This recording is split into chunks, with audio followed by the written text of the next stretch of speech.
Hello, everyone. My name is Shamoya Walka, and I will be discussing the leadership quality of listening. Thank you for taking the time to listen to me. So let's get to it. Sit back, relax, and carefully listen to the show. So let's set the stage. You're in a marketing business meeting, and your boss has just presented you with a new project. She proceeds to give you a theme and a list of everything they want and would like to avoid included in your presentation for next week.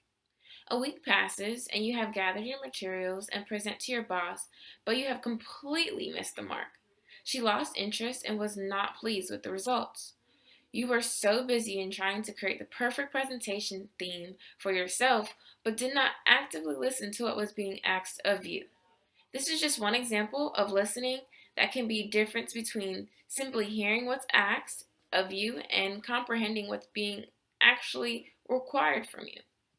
In the text, the 21 indispensable qualities of a leader, John Maxwell, he mentions that before a leader can touch a person's heart, he must know what the person's heart has on it.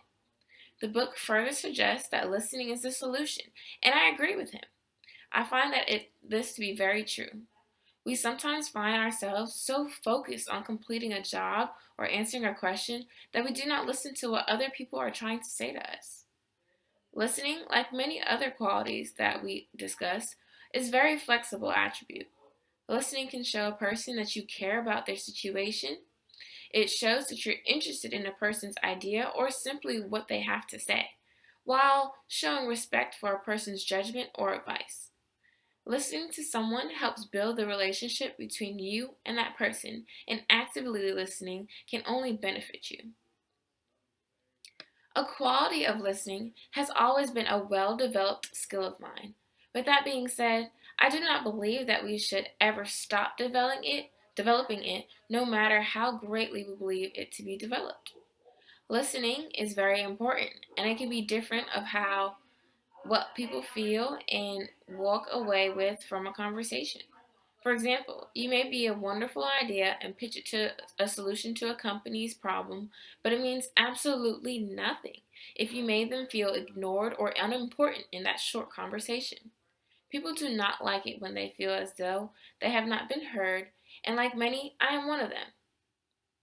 I believe I demonstrate listening well because I know what it feels like to not be listened to. My peers find it much easier to talk to me when they know I am taking the time to actively listen to their ideas, concerns, or interests. It is a great quality and skill to listen to understand, not listen to respond. You may now be wondering, how do I display these qualities now that it is not as simple as it seems? So I'll give you a couple of techniques to follow. First, give your full attention to the speaker. Keep an open mind and don't interrupt or try to impose your own solutions.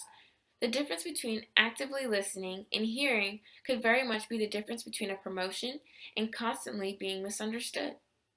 It is important for you to understand the significance of learning and listening to others for comprehension and not just to respond. After watching this video, start thinking of ideas of how you plan to actively listen to others and how to use this skill to become a much better leader. In conclusion, I would like to reiterate the importance of listening to understand and not just hearing or waiting to give an answer. People remember how you made them feel while they have confided in you. It is best to leave them with a good impression. A quote by Bernard M. Broach reads, "Most of the most successful people I've known are the ones who do not do most of the talking, but do the listening." I hope you were able to understand the significance of listening along with the role it plays in being a great leader. Thanks for listening.